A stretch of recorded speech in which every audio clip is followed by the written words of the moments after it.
anything but not everything. Every decision that you make, every dollar you spend, every hour you spend, every ounce of energy you spend comes at the expense of something else. So every dollar that you pay for avocado toast, you are trading that for not having to spend the time and energy to think about the small stuff. So you can decide for yourself whether or not that's a good trade-off. I say it's a great trade-off because your time and energy are worth something. Welcome to the Personal Finance Podcast that does not tell you to ignore $10 bills while you pick up pennies. Did I just say $10 bills? Screw $10 bills. You're going to be picking up hundreds, thousands, hundreds of thousands, thousands of hundreds. I don't even know where I'm going with this. I've clearly gone loopy, so let's just get to today's guest. Her name is Laura Roeder, and speaking of people who go after the big bucks, she's the CEO and founder of a company that earns $4 million in annual revenue. And before you start thinking, well, that's great, but how does she relate to my life? Here's her backstory. When Laura was 22 years old, she quit her one and only full-time W-2 employee job. I guess technically she's employed by her own company now, but you know what I mean. She quit her job at the age of 22. At the time, she was making $30,000 a year. She went into freelancing, then she went into consulting, and then from consulting, she started a software company. I wanted to talk to her because, number one, I love that career trajectory that she went through. It's relatable. If she had just quit her job and launched a software company that ran into a $4 billion revenue, I don't know if I would have been able to connect with that as much. But quitting your job to become a full-time freelancer? Yeah, I can imagine that. I can understand that. Becoming a full-time freelancer and then kind of up-leveling into being a consultant? Yeah, cool. Yeah, that makes sense to me too, because you're still self-employed. Maybe you're adding a couple of people to your team. You make one hire or two hires, but overall it's still a very small business. That all makes sense to me. So this path that she went through is very easy to relate to, in my opinion, very easy to follow. And we're going to talk to her about how she then up-leveled to the next stage, which is running a company that does $4 million in annual revenue. I've repeated that like 3 times in this intro, so I'm going to stop talking now before I repeat even more. And let's hear from Laura.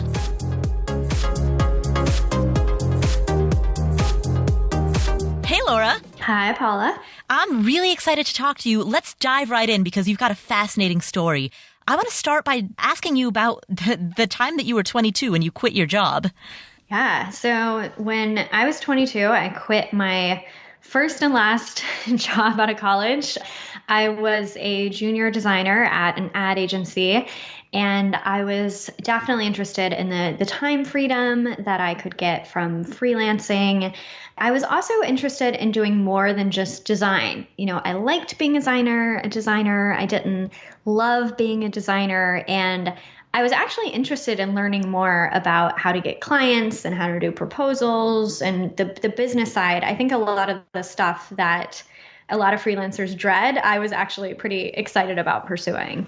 As a 22-year-old, were you terrified? Like, you know, in terms of what if you didn't find clients? What if you didn't find a job again? You know, all of those fears and doubts that go through people's minds when they quit, particularly at such a young age when you didn't have a lot of career experience behind you. Yeah, I definitely had all those fears and doubts. And, you know, it had taken me a really long time to find the job that I had. But I just thought, okay, what's the worst case scenario here? Because I don't like my job. And I was also pretty unhappy specifically at the company I was at. Either way, I would have switched to another job. So it's like, okay, well, I don't like my job. So if I completely fail freelancing, I mean, money-wise, I can like move back home and move in with my parents if I have to. And career-wise, well, I'll just find another job I don't like. You know? I mean, it's like I'm already kind of starting from a place that I don't want to be. I think, you know, worst case scenario, maybe you have to get a retail job for a while or something, you know, that's maybe not in your professional field while you look for something in your professional field. But especially when you're young, you know, it's funny because people act like it's risky when you're young, but like, you know, now I have a family. I didn't have kids then. I didn't have anyone to support, but just being able to feed myself and have somewhere to live. So it was a pretty low income that I needed to make. Did you have any savings at that time when you quit or any freelance clients lined up? I did have some savings. I was always a really diligent saver, even though I wasn't making much money at my job. So I did line up a little bit of savings before, not like 6 months living expenses or anywhere near that. And I did not have any clients, which is not what my advice would be. I mean, I think the more common path is to start freelancing on the side and then kind of build it up. But I did not do that. I didn't do it on the side. I didn't do it at all until I quit my job. So when I quit, I needed to find my first freelance client. So you had a fire under your butt, basically. Definitely. I mean, I don't have, family money. Like I needed to make money in order to pay my living expenses. How was your first year of freelancing? I made my financial goals my first year. My big goal was to make as much money freelancing as I did from my job. So at my job, I was making around $30,000 a year, and I did make $30,000 in that first year, which was like, oh, I can do it. I can support myself on my own as much as I did from the job. So that was really cool. Nice. Eventually, you transitioned and freelancing led to consulting, which eventually led to starting a software company. How did that progression happen? So as I was freelancing, so I hit that 30,000 and then I thought, okay, I want to double my income.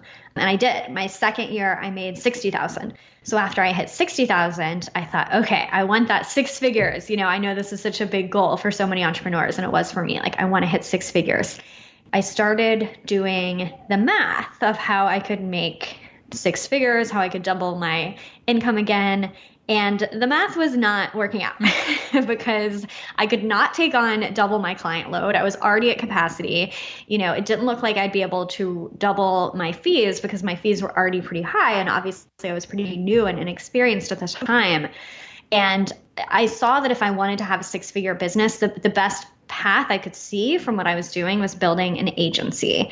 I knew from the agencies, that I had worked at and seeing a lot of friends in agency jobs that it was a really tough business model to make work because you're always hustling on one hand to find clients and then to find people to fulfill the work and trying to keep those even.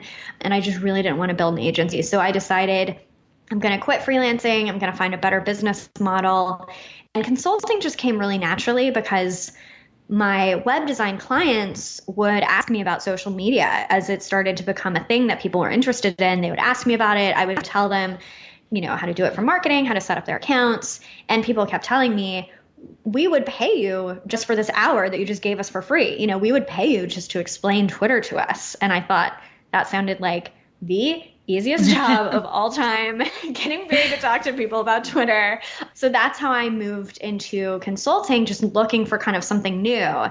And then that quickly led me to the world of training and information products. And that's where I really found a business model that could, hit that 6-figure goal and could really scale.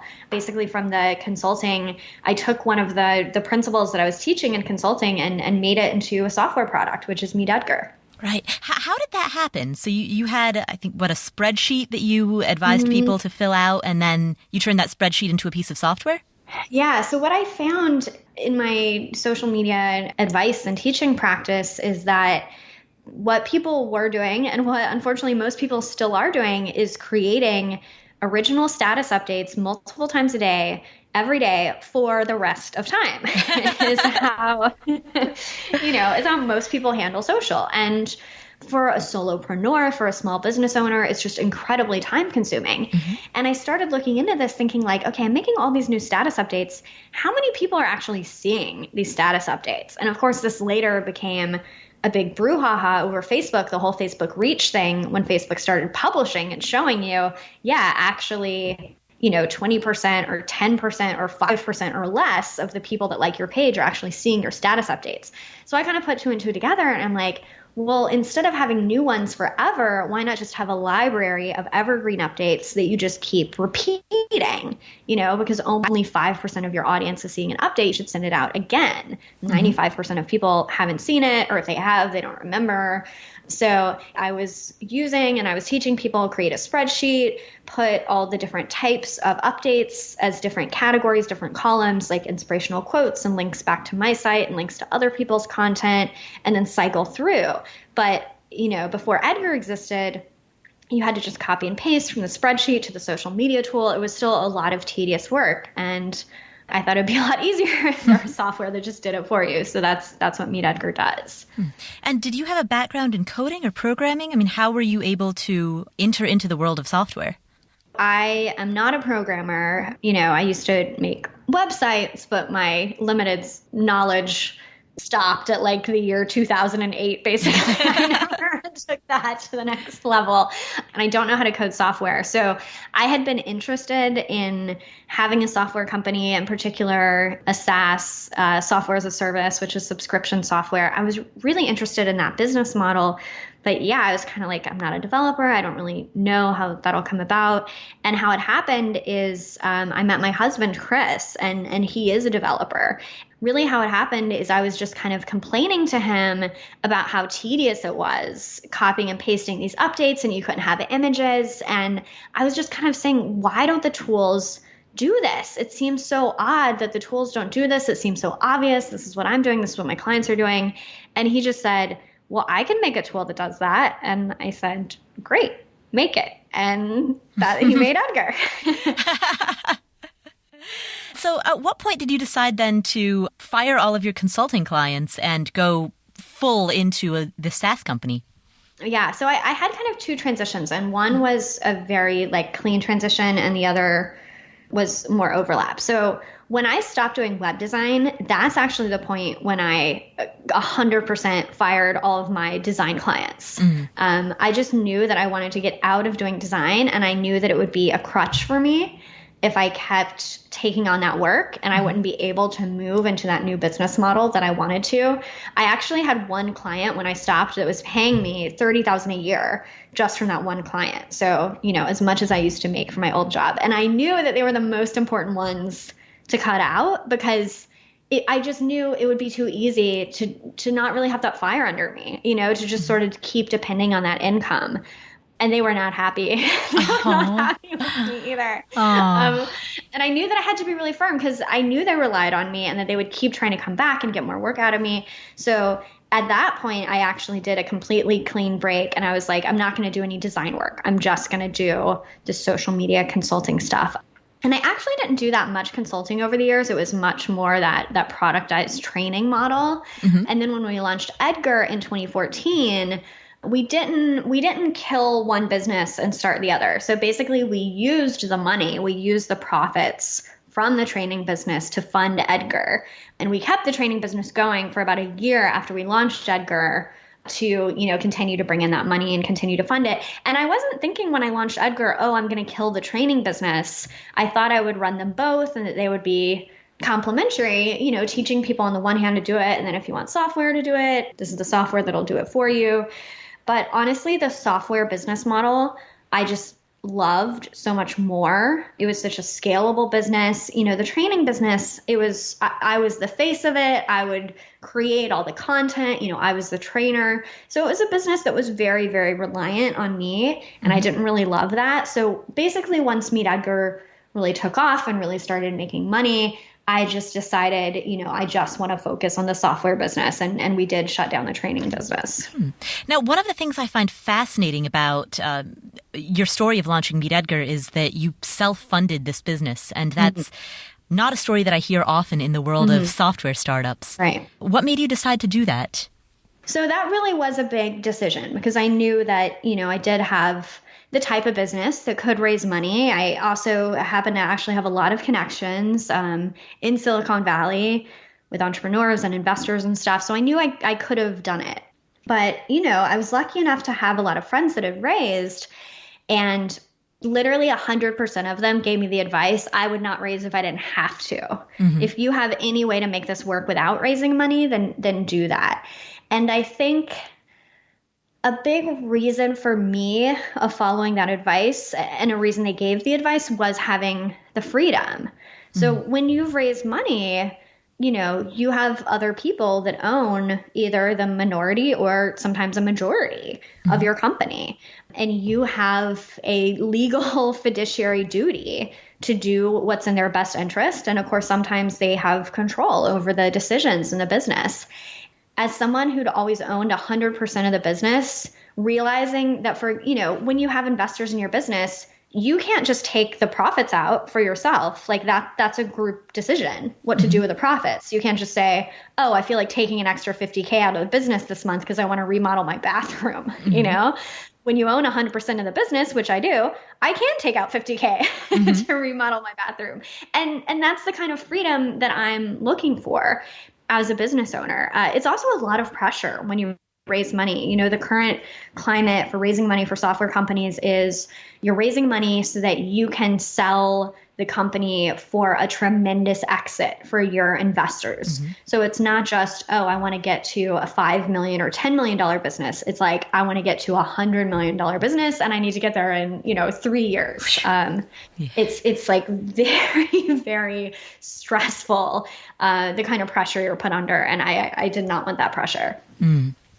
Feel free to tell me to buzz off, but I have to ask, how much money did it take to seed this company, to self-fund this company? No, I think that's a really good question. So we didn't keep track of it as precisely as we should have, honestly, but it was about 200,000, and that was about over a year that we basically took profits from one company to put them into Edgar until Edgar was totally, making money and paying for itself. And what did most of that go towards? Was that salaries? 100%. Yeah. I mean, so for software, the infrastructure costs are really tiny. I mean, to this day, a just tremendous amount of our expenses are for salaries. So yeah, salaries, in particular, hiring developers. Developers make 6-figure salaries. So it's an expensive person to add to your team. So not only developers, but people to do marketing, to promote the software, budgets for ads to let people know about the software, and budget for customer support people to make sure people are successful. Right. What were some of the first roles that you hired for? So we did have a little company in the training business that transitioned over in the beginning. So when we started Edgar, we had a full-time project manager, we had a full-time marketing writer, and I think just a part-time customer service person, or maybe 2 part-time customer service people that had been, working on the training business. So those people plus a programmer were that initial core team for Edgar. And your team now is what, 13 people, 15, somewhere around there? 30. What? Whoa. My information is very outdated. Well, we've grown pretty fast. So you're not actually that behind. Wow. Well, congratulations. Yeah. So yeah, we've grown pretty quickly. Wow. And you only started in 2014, so that's incredibly fast growth. I've got to ask, what are your annual revenues? So we're at 4 million annual now. Nice. Congratulations. Thank you. Now, I've heard, I don't know if this is still true, but I binged listened to several podcasts that you were on in preparation for this interview. And some of the ones that I listened to, you mentioned that you work part-time. Is that still the case? It's not the case anymore. So yeah, another part of the story that we haven't touched on is I was pregnant when we launched the company. So my son was born about 6 months after we launched, and I took a 3-month maternity leave. And then I worked the next year part-time. So I am back to a full-time schedule now, although it's a very relaxed part-time. I usually end at 4. I usually have a 2-hour break in the middle of the day, or I go have lunch with my family. So I don't know, I maybe at 30 hours a week or so. Wow. I think that's incredible that you're not working the grueling 60-hour weeks. You work 20 to 30-hour weeks building a $4 million company in 2.5 years. I guess that's not a question other than how? Well, I mean, the how is the 30 people, right? Because of course the way you phrase it is you built a $4 million company, which is obviously, not the whole picture at all. I'm a very small part of building this company. And I think, often when people are starting out, this is one of the biggest hurdles they have is hiring people and building the team. It's really scary for people, I think for a lot of reasons. Letting go of that control is definitely a big one. And something that I think about all the time is there are a lot of things that need to be done to make a business succeed. And as the business grows, there are even more things. And if you want to make the business larger, there are even more things. And humans need to do hours of work and somebody's got to do it. Like it can be you or it can be somebody else, but somebody's got to do it. And when you add people to the team, you get more hours. Like you only have your 24 hours. But when you add somebody else, you get theirs. And then you add somebody else. And not all 24, of course, but, some during the day. And so if you want to accomplish more things in your business, adding more people is the most effective way to do that. So for me, as I wanted to grow the business, I actually think it was a huge blessing to have launched a business pregnant because I knew I wanted to take maternity leave. And, I talked to a lot of moms that own businesses and they all gave me the advice, tell your team it'll be more. You can always come back earlier, but you don't want to tell your team, oh yeah, I'll be back in 2 weeks. And then it turns out, you need to take longer. You want to take longer. So I decided I would be fully off for 3 months and I was. And so knowing that, I was pregnant, I knew the baby was coming, I knew it was going to happen. And knowing that from the beginning really forced me from day one to build the company, build the team in a way where the business was not going to stall out where I was gone. Because that's kind of what I had done before in the training business. I built a business where I'm like, I can be away and the business can kind of coast without me and it's not going to shut down, but it couldn't really grow without me. So I was really determined when I started Meet Edgar that I really wanted to build a business that could really not just like coast while I was gone, but really keep growing while I was away. How do you do that? How do you keep yourself from being the bottleneck? Well, so yeah, being the bottleneck is like a really brilliant way to put it. And that's kind of exactly how I look at it. Look at the things that I'm doing during my day. Where am I bottlenecking processes? Where am I bottlenecking decisions being made? So at this point in my business, nothing is going through me on a day-to-day basis. Like I'm helping to guide the larger strategic plans. I'm talking to our team leaders about what their big plans and what their big goals are for the quarter. But like there's nothing that I need to approve on a day-to-day basis to make happen. So that means that other people can make decisions, right? It's empowering the people on your team to not just like do the work that you tell them. I think, when you start out and you're hiring your first part-time assistant or whatever, you often operate in this way where you're like, okay, I have a task for you. You're going to do it. Then I'm going to review it. And I'm going to give you like the yes or no. And, that's how you start. But then if you really want people to be able to grow the company beyond you, you have to move to that next level where it's not like you're going to do something that I'm going to tell you yes or no. But now, our head of customer service, she's making the policy decisions. She's not like, Laura, can I give this person a refund? And not only is she not asking me about each refund, like she's deciding the policy of who gets a refund and when and what we're going to say to them. She's making all those decisions on her own. How do you ensure that the decisions that your team is making is in line with your vision and direction for the company? So I think one, you have to remember that they're not going to make every specific decision the same way you would make. And that I think is a huge key in unlocking like both growth for your company and just mental freedom and relief for yourself, because you will always be disappointed if you expect other humans to like make the same call as you every time, because you're you and you're unique and you have your own background and point of view. So it's not about, expecting people to always go about things the same way that you would. It's about exactly what you said, being aligned on the larger vision. And a few ways that we do that at our company. We do have our core values at our company. We have our what we call painted picture, which is our 3-year vision of where we want to be. And then we break that into our quarterly, what we call big rocks. So each team has the 3 big rocks that are the most important things that team is going to achieve that quarter. So, I'm talking to people about what those big rocks are, how those big rocks fit with where we want to go big picture. So that ensures, that people are making their own decisions, but everyone's kind of pointed in the same direction, going the same place. Has there ever been a time, or can you give an example of a time when someone has made a decision, whether large or small, that you didn't like and how you dealt with that? Well, yeah. So I've recently been talking to, I mentioned our head of customer support. Her name's Christina. So she and I have been talking a lot about live chat and how we offer live chat, because We use Intercom for our customer support, and the CS team really wants to have everything in one place so they can have all, the customer history and data and stuff. I really like having true live chat, meaning it looks like a live chat screen. The person knows that it's live chat and the person is available.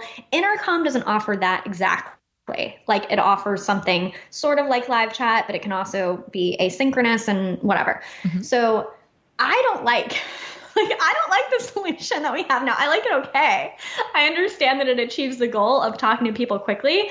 If I were in charge of customer service, I would have like what I call true live chat. But Christina's solution is like she has more perspective on what's actually more effective. You know what I mean? Because she's running the customer service team day to day. And so she made the call that all the data that we have at our fingertips actually allows us to give better service, like using this solution rather than having a separate live chat tool where we'd have to go back and forth to get the customer data and the account and all that stuff. So there are totally things where I might do it different if I were in charge of customer service, but that's not a make it or break it decision. Like the way that our live chat looks is not what is going to, kill or elevate the company. But those things like having great service and having a great response time, those are really important. So, Christina is making the decision based on like what is best going to achieve that goal. That is an excellent point, that there are a few things that truly matter and the rest are. How do you decide what those are? And are there any particular metrics that you either track or have deliberately chosen not to track? Well, yeah. So for us, our most important metric is what's called MRR, monthly reoccurring revenue. We're a subscription business, we're reoccurring revenue. So that's the number that we're always trying to grow. We're not an incredibly metrics driven company in the sense that we don't have like weekly numbers that we have to hit. We're more believers in do what you think is the best strategy, and then the numbers will follow. And it can be a little pointless to try to predict exactly what the numbers will be. Like for a company like ours, we're always trying to get our churn down, and churn is the number of people that leave every month. So it's really important, to make more people stay. But to me, it's a little arbitrary to say like, okay, our churn has to be 3% because we can't control that outcome. We can't control directly whether it's like 2.5 or 3 or 3.5, but we can say, hey, we think that if we have a better onboarding sequence, that's going to positively affect our churn. So let's create a new onboarding sequence and then let's see what happens. Maybe we'll be correct and it'll help, or maybe it'll make things worse, or maybe it won't move the needle at all. But I think that's more helpful, saying, okay, let's do this and let's see what happens, rather than, okay, guys, like we have to hit 3% churn, because that doesn't really tell you what to do on the day to day. So we're more focused on let's enact what we think are the best strategies, and then let's see what happens. Hopefully it'll get us closer to those numbers. Does your email stress you the F out? Okay, so I've got 3 email accounts, 2 business and 1 personal.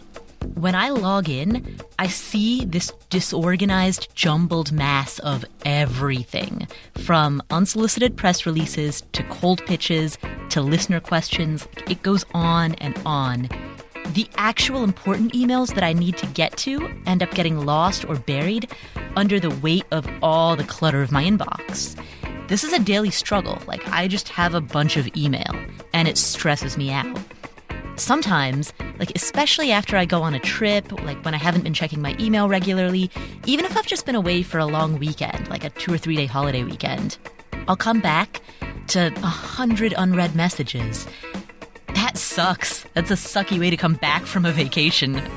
And there's a part of me that wants to just hit the nuclear option and delete all, but there's important stuff in there. Like there's emails that I actually need to read and reply to, and they just end up getting jumbled into this like disorganized heap that is my inbox. And so anyway, TLDR, I recently began using a service called SaneBox that basically they just make sense of your inbox.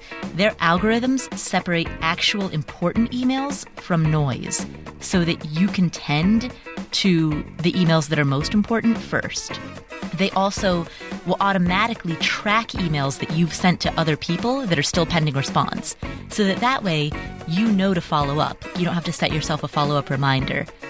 In the show notes for this episode, I'm going to post a screenshot of the way that they've brought relief to my email so that you can see what it looks like in my own email. They cost only $7 a month for their basic plan, and they're offering both a free trial and an additional $25 credit to anyone who signs up at sanebox.com/Paula. So again, you've got to go to that URL if you want the $25 of free credit plus the free trial.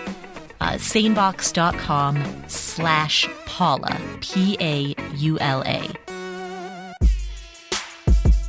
I also want to give a shout out to Bluehost. If you're interested in starting your own blog, check out Bluehost. They're a company that offers hosting, which is basically the term for the space on the internet where your blog lives.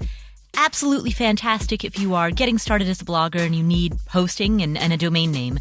You can learn how to set up a Bluehost account in 5 minutes or less by visiting affordanything.com/startablog, where I've got a full set of detailed instructions, step-by-step guide, including screenshots of every step along the way, plus a YouTube video. Check that out, affordanything.com/startablog. Your team works remotely, correct? Yes, so we don't have any central office at all. Everyone works from their own home or co-working space or Starbucks or whatever. Have you found it challenging to manage a remote team as opposed to an in-person team? There are definitely some challenges. Remote is all I've ever known. I've never had a company in person. So, I don't have the full context of what's different. The worst thing about remote is just that you lose out, obviously, on a lot of social connection. And we meet in person twice a year. And obviously, we chat, we have casual conversations on Slack or sometimes in video chats. But it's very different than that. In an office, you're having those social conversations every single day, and you're also getting a better mix in an office. What's weird for us being remote is we have some people whose jobs never cross paths. If you are like a marketing designer, you probably have no opportunity to interact with someone who does QA on our software, who does testing on our software. Your jobs don't go together. So a 30-person company in person, those people would still have coffee. They might have lunch sometimes. But for us, they don't get opportunities to talk unless we're at one of our retreats in person. So to me, that's the biggest downside, is keeping up that camaraderie and that connection between people. You really have to try to make that happen. The biggest upside is that we can hire all over America, which is incredible, and people can have life changes and not lose their jobs. And I didn't anticipate how much that would happen. We've had so many people move cross country because their spouse got a job or because they wanted to be near family or away from family or whatever. And I hate to think that because someone's spouse got their dream job, that person would have to leave our company. So that's actually a huge benefit as well. That's really interesting. So it helps retention in that way. It helps retention hugely, and we've had amazing retention at our company. How do you make hiring decisions?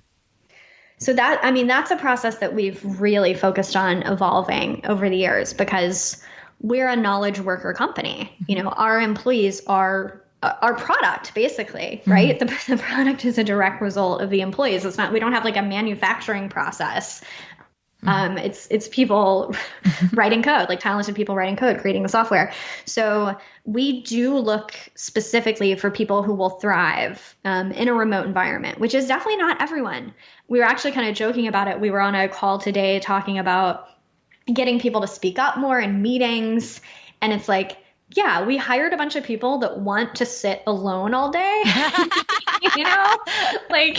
They're often pretty introverted people that maybe, need a little extra encouragement to speak up. And we'll see that at our company retreats. Something that we do is we bake in alone time after we have our work day, before the evening activity. We've learned to bake in at least an hour or so where people can go back to their rooms and decompress and, be alone. And a lot of people have told us that they really appreciate that little break.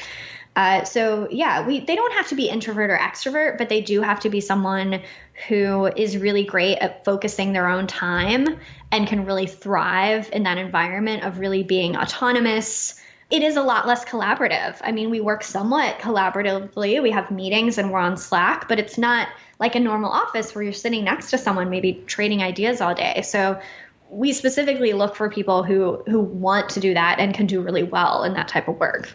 A lot of the people who are listening to this podcast are either interested in being an entrepreneur of some sort, whether it's freelancer, consultant, or starting their own scalable software company, there are a lot of people who are listening who are interested in that. And there are others who are interested in working remotely for a company.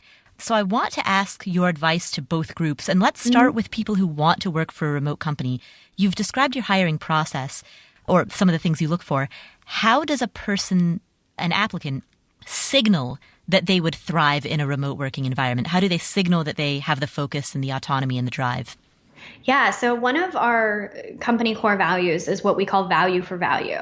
And that's this idea that everything is an even exchange of value. And one of the most important ways that we exchange value is from the company and the employee. So the company provides you with a paycheck, with benefits, and an environment where you can do great work that you really enjoy. And then the employee in exchange gives their, time and talent and ideas to the company. Mm-hmm.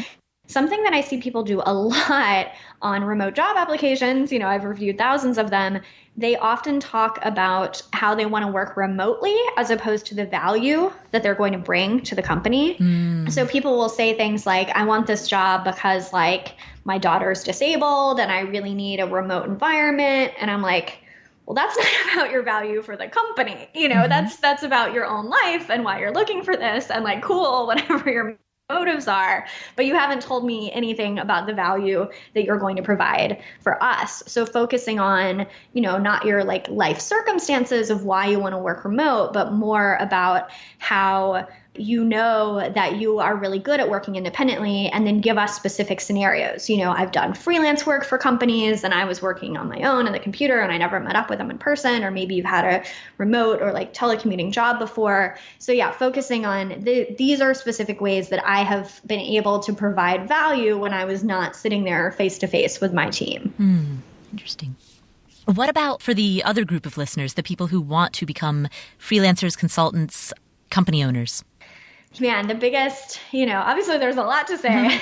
Yeah, that's too broad of a question, I suppose.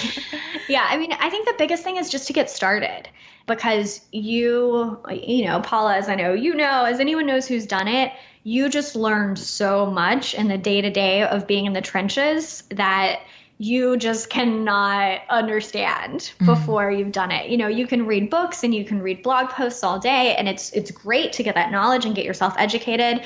But you learn really quickly once you are really doing work in exchange for money. I love freelancing. I love consulting because you can get started today. You just need to find one person that will give you money. You get paid quickly, you provide the service quickly. It just really allows you to have that iterative feedback loop of improving your business processes, improving the success you get for clients. So I think that's such a great place to start. Any skill that maybe a lot of people have skills that they've done at a full-time job that they could translate to freelance work. And that it's just a really easy place to get started. Transitioning a little bit, one of the reasons, Laura, that I was excited to talk to you is because, frankly, I don't know many women who are founders and CEOs of SaaS companies. What has that experience been like for you? Yeah, there's not that many of us. It's been interesting for me because I've really been able to keep myself in such a bubble very deliberately. So I haven't raised money, which I know is where women can encounter an incredible amount of sexism. I just decided not to do that. I also get to choose who I hire, right? So, sometimes people will ask me, I'm 32, so people will say oh, have you dealt with people, who are older, maybe not respecting you? I'm like, well, obviously I wouldn't hire someone who thought that way, they wouldn't, if they don't want to work for someone who's 32, that's what this company is. So they're not going to get that far in the interview process. I did publish a post on Medium telling the story of when we had an interview candidate. When he was talking to men, he did not reveal this part of himself at all. But then when he was talking to some women at the company, he really talked down to them and was really belittling. That was a really big wake-up call because, I don't have to deal with those people in my day-to-day. And it's just the nature of our business, too. We don't have big clients that we're pleasing. We have thousands of small business clients. I'm not having to go, wine and dine clients and vendors and stuff. So on the one hand, I think I've been a little bit naive in some of these stories. On the other hand, I think it's sort of an interesting example of how you can kind of create your own world and kind of create the kind of environment that you want. What is the future of software automation? Oh man, I just feel like we're in such the early days, you know? I was thinking about our competitive space. So social media software, you know, like there's a few bigger tools, you know, that you see the names of a lot, and then there's a lot of smaller tools, but there's only let's say there's only 20, even including all the really tiny ones, you know, the ones that have hardly any users. Let's say there's 20 altogether. Mm-hmm. Look around you right now, whether you're in your car, you're at the gym, whatever you're doing. I cannot think of any category of anything around me. I see a notebook, a pen, a water bottle, my computer, a lamp, right? That would be crazy if there was only 20 competitors in any of these spaces. I just think it's still such a new thing. The field is still so wide open for software, for automation, for technology companies. And I think people often get nervous thinking oh, well, there's already software that does that. There's one piece of software that does that, great, you know, be the second one that does that. You're always going to have your own spin on it. You're always going to do it a little different. So I think it's still very much the early days of this industry. Why do you think there aren't more competitors yet? Because, I mean, there's a few interesting sort of market things at play. I mean, one, the way that you raise money for a software company is really weird. So you have to go the, you know, VC, angel investor, whatever. You kind of have to go that route because banks still will not give loans for technology companies because banks give loans based on collateral, equipment, real estate, sometimes large contracts and stuff like that. SaaS companies don't have any of that stuff. Mm-hmm. So you can't, you know, when you open a restaurant, there's this very clear path to do it. You get your financing, you go to the bank, they know it's going to be a few years before you make the money back. For software, you either have to, you know, bootstrap / self-fund, or you have to go the VC route, which is weird because you can't build a company like mine because we're not trying to grow the company to be this overnight flip. Right. And we're not pretending that it's going to be this $500 billion company. You know, for us, if we get to, you know, I mean, even we'll go past 10 million annual, but even if we just got there, that'd be a great business for me. I own 100% of the business, you know, mm-hmm. But the traditional VC world is oh, that business is not even worth looking at because we need a much bigger exit. So I think software has fallen into this weird spot where it's you can get funding, but it's this very specific criteria for the funding where you have to build this much bigger business. You can't get traditional financing, so you have to have the money somehow to put it in on your own, or you have to try to bootstrap. But, you know, we call ourselves a bootstrap business, but I have to give respect to the kind of bootstrapping, real bootstrapping, where you make $5, you spend $5, you make $10, you spend $10. You know, we were not in that scenario. And that's really hard to do because you can't spend any money on marketing. And a lot of software companies have this fantasy that they'll just put it out and then people will find it somehow and then they go under 6 months later. So I just feel the sort of infrastructure of the space is still being sorted out. That's an excellent point. What were the most effective marketing moves that you made? And what were some of the least effective? Yeah, so the way I think of, especially when you're launching, there's kind of your short term and your long term. And I'm a huge believer in content marketing, organic marketing, obviously social media marketing. Those are all things that are really important to us. But the problem with that is they don't drive a lot of people in the beginning. You know, the first day you start your Twitter account, you have 0 followers and then 10 and then 20, you know, it takes some time to build up. Same with your blog. You're not going to rank on Google on day one. It takes time to build up that content and build up that reputation. So the way that we approached it is knowing that organic was our long-term play. That's where we now get most of our customers from there. But in the beginning, we did a lot more ad spend because ads are how you can kind of cheat, kind of shortcut and say, Google, Facebook, I'm going to give you money. In exchange, you're going to show my message to people. You know, you can pay those companies to do that. You can't pay to rank on search or else search wouldn't work anymore. So I think a lot of companies are a little nervous to do paid ads in the beginning, but the beginning can actually be a really great time to do that because you haven't been able to establish that, word of mouth reputation yet, that search yet. So we were putting $40,000 a month into paid ads in the beginning.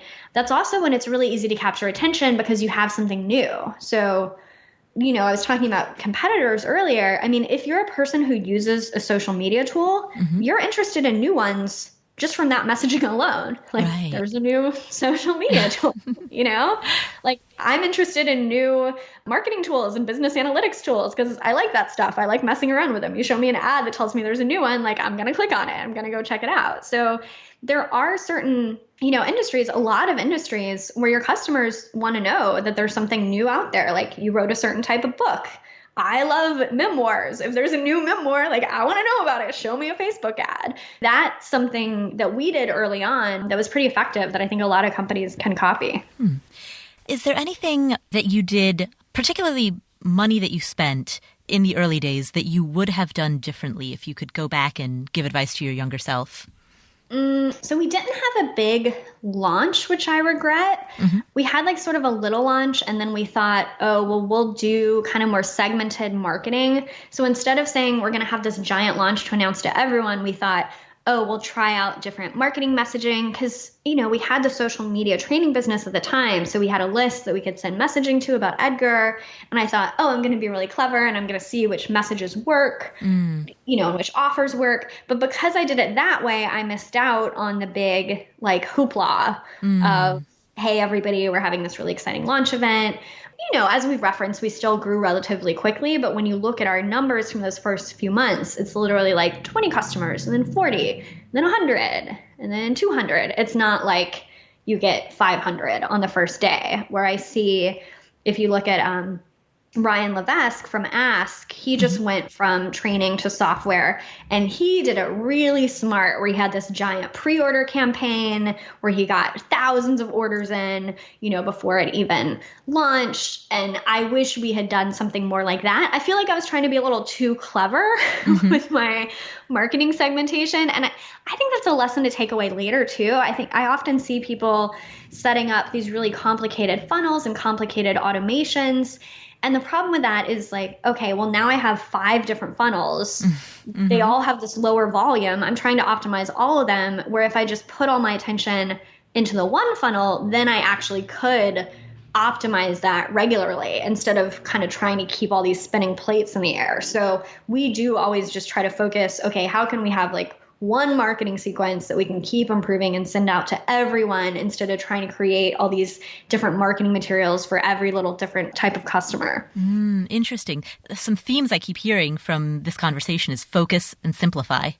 Absolutely. I'm such a huge I'm such a huge believer in that. It's the matter of doing one thing incredibly well instead of having the time and energy to do 3 things mediocre.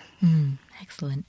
Well, Laura, I won't take up any more of your time. Could you please tell the listeners where they can find you and where they can find Meet Edgar?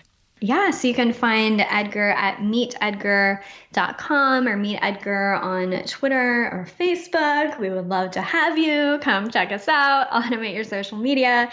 And you can find me on Twitter at LKR, or I blog at lauraroeder.com.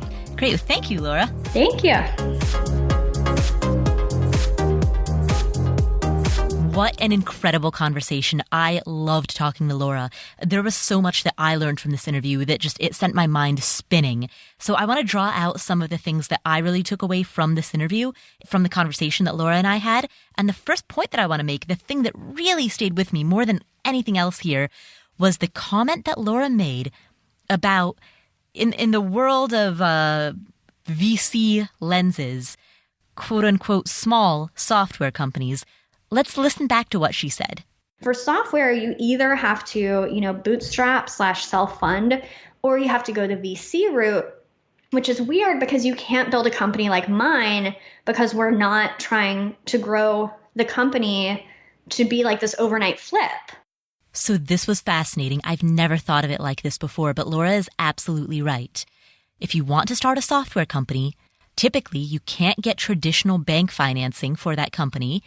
And VCs and angel investors aren't going to be interested in that because they see it as too small potatoes. They see it as pennies, and they would rather chase the $10 bills. So it's not worth their time and energy. Which means that if you're trying to create a company that will merely make $2 million or $4 million or $8 or $10 or $12 million a year, who's going to fund that? How are you going to start that? One of the few ways to do it is to bootstrap it. Or, alternatively, I guess you could try some sort of like crowdsourced funding thing, where you get like lots of small donations from a lot of, maybe like 1,000 people each give you a donation of $1,000 each or something like that. You could try something like that. But the point is that financing and funding for companies of this size, there's a big hole in the market for it. And I don't know what that means, but anytime I'm just planting this seed in my own head and in the head of anybody who's listening, anytime that there's a hole in the market, anytime that there's an inefficiency in the market, there is opportunity. So I don't know what that means. I don't know what that opportunity is, but I love spotting little market weirdnesses and market inefficiencies because that's what really gets the gears turning. So that was the main thing that I took away from this conversation with Laura. And I am really glad that our conversation turned to the future of software automation. When I asked her that, I meant that more broadly. I meant, what is software automation generally? Because as I discussed in last week's podcast, I'm fascinated by the concept of how augmented reality and virtual reality are going to change everything that we do in the future.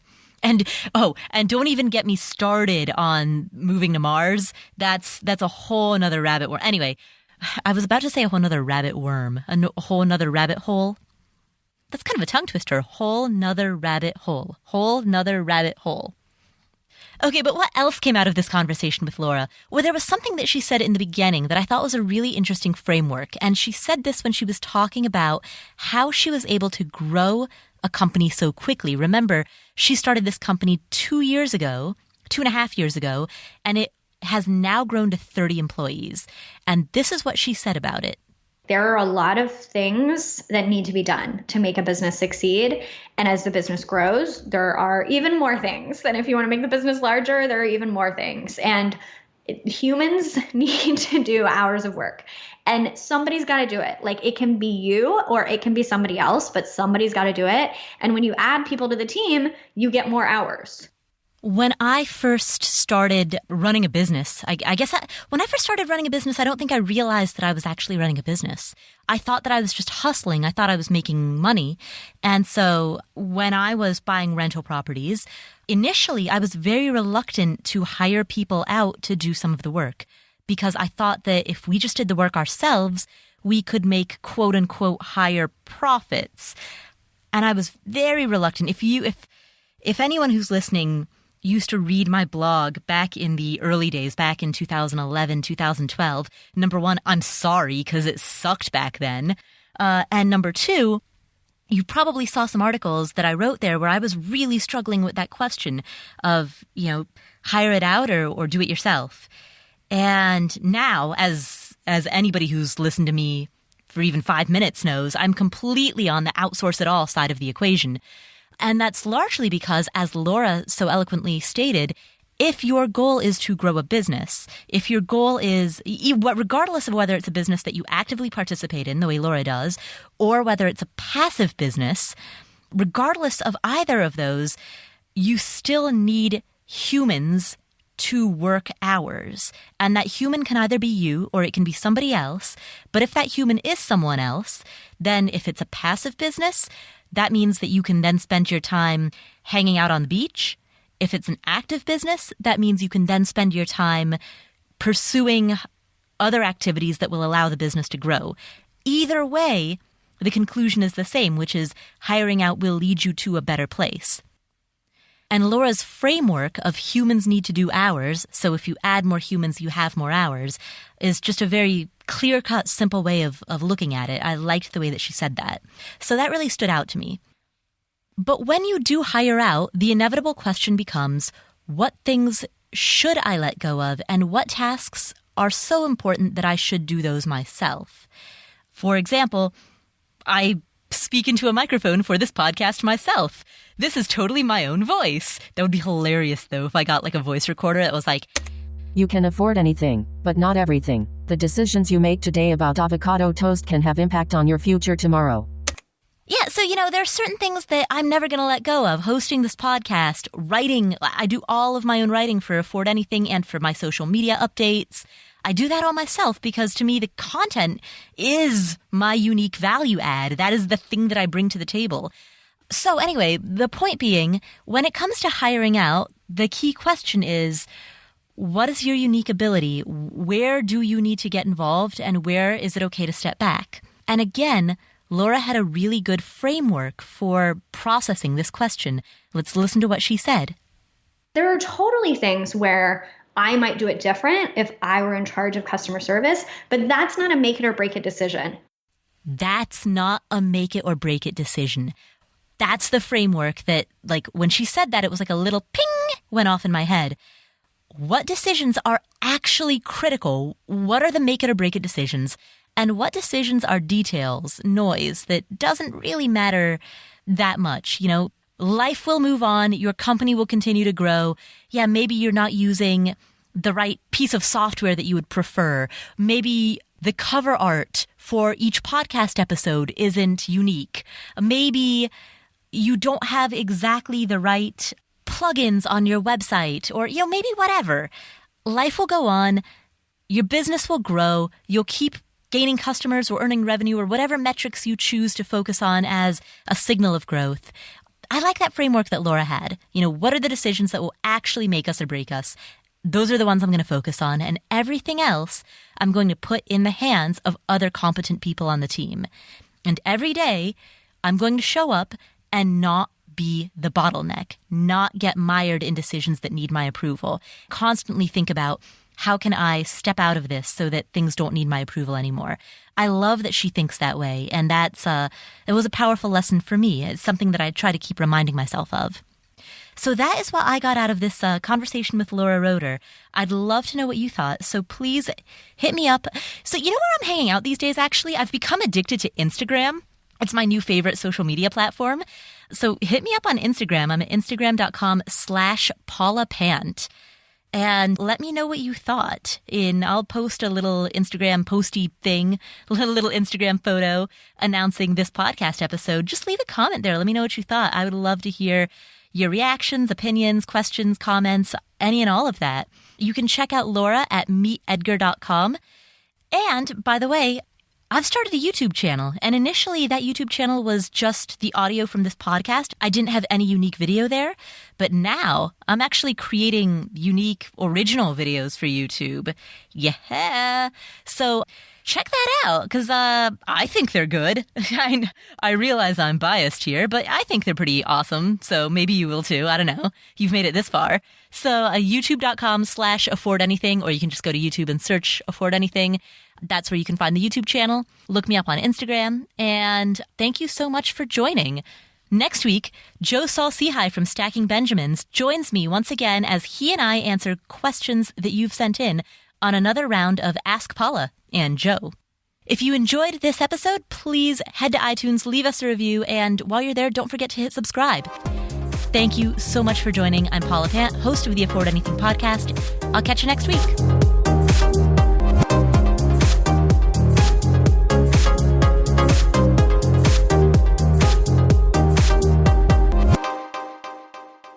Links to everything mentioned in this episode can be found in the show notes at affordanything.com/episode 79.